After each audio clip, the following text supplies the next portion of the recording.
जब पोती ने दहेज में दादाजी को मांग लिया।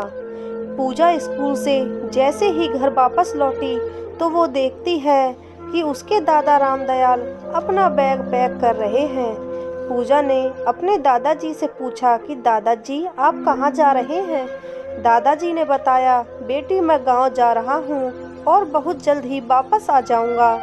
लेकिन जब उसने अपने मम्मी पापा से सुना कि दादाजी गांव नहीं बल्कि वृद्धाश्रम जा रहे हैं तो पूजा अपने दादाजी के पास जाकर उनको जोर से पकड़ लेती है और ज़ोर ज़ोर से रोने लगती है। उसके दादाजी अपनी पोती को छोड़कर कभी नहीं जाना चाहते थे, लेकिन वह चाहते थे कि उनके लिए उनके बेटे और बहू के आपसी रिश्ते खराब नहीं हों। रोज रोज के लड़ाई झगड़े से तंग आ गए थे। उन्होंने अपने आप को वृद्धाश्रम में जाना है उचित समझा। रामदयाल जी के बेटे और बहू दोनों डॉक्टर थे। इस वजह से उनका ज़्यादातर टाइम घर से बाहर ही बीतता था और दोनों का टाइम टेबल भी अलग अलग होता था। दोनों अपने प्रोफेशन में इतने बिजी हो गए थे कि उनको अपने पिताजी की जिम्मेदारी अपनी तरक्की में रोड़ा अटकने जैसी लगने लगी थी। पूजा हर सप्ताह अपने दादाजी से मिलने वृद्धाश्रम जरूर जाती थी। पूजा के दादाजी को वृद्धाश्रम में रहते हुए 1 साल से भी ज़्यादा हो चुका था। इधर पूजा 10th में 97% से पास हो गई थी। वह अब मेडिकल की तैयारी करने के लिए कोटा राजस्थान जाने वाली थी। पूजा ने अपने माँ बाप से यह शर्त रखी कि वह कोटा तैयारी करने के लिए तभी जाएगी जब उसके साथ दादाजी भी साथ जाएंगे। पूजा के माँ बाप ने बहुत समझाया मगर पूजा नहीं मानी। रमन और दिव्या को अपनी बेटी के जिद के आगे झुकना ही पड़ा।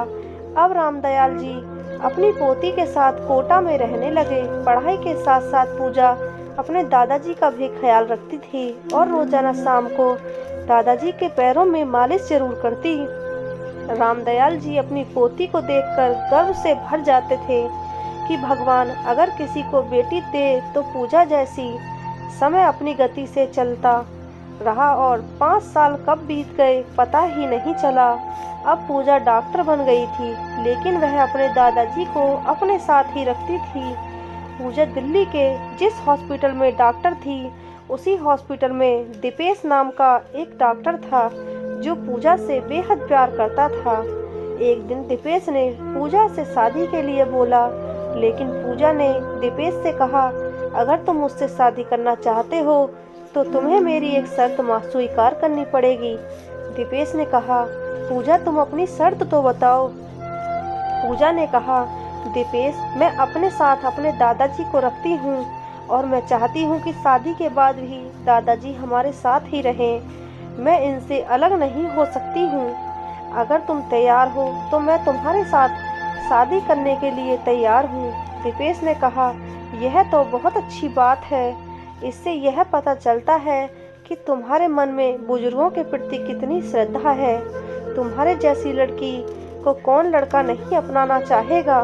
फिर कुछ दिन के बाद दीपेश और पूजा की शादी हो गई। पूजा विदाई के समय अपने दादाजी को भी अपनी गाड़ी में बैठाने लगी। तभी उसके पिताजी बोले, बेटी तुम्हारे मन में अपने दादाजी के प्रति इतना प्यार देखकर हमें भी एहसास हो गया है कि बुजुर्ग बोझ नहीं बल्कि एक आशीर्वाद की तरह होते हैं।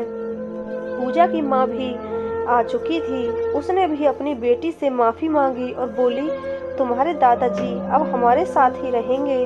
इनको कोई दिक्कत नहीं होगी, हम तुम्हें विश्वास दिलाते हैं। पूजा के दादाजी बोले, बिटिया मुझे अब यहीं रहने दो। तुम अपने जीवन में खुश रहो। तुम्हारी वजह से आज मुझे मेरे बेटे और बहू दोबारा से मिल गए।